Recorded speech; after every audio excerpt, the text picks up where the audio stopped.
Neno la Mungu asubuhi ya leo. Wagalatia sura ya 3 mstari wa 13. Kristo alitukomboa katika laana ya sheria, kwa kuwa alifanywa laana kwa ajili yetu. Maana imeandikwa, amelaaniwa kila mtu anikwaye juu ya mti. Bwana Yesu asifiwe. Tunamshukuru Mungu kwa ajili ya siku ya leo. Tunamshukuru Mungu kwa ajili ya neema ya maisha, neema ya uhai aliyotupa siku ya leo. Leo Mungu anasema na sisi kwa habari ya laana. Laana ni matokeo ya wanadamu na watu wa Mungu kutokutii sheria, hukumu na shuhuda za Mungu.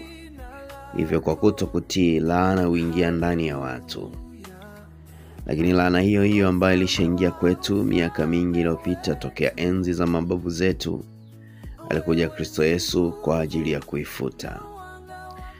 Na kuthibitisha kwamba aliifuta laana, aliwamba msalabani kwa ajili yetu. Manake laana zote hapo ndipo zilikuwa mwisho wake.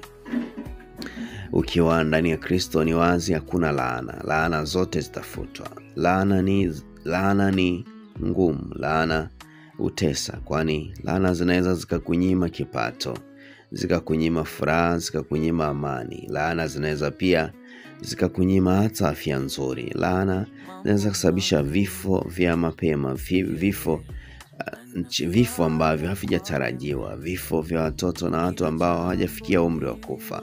Hayo ni matokeo laana. Lakini ni kuhakikishie tu kwamba laana hizo zote Mungu amekwisha kuzifuta.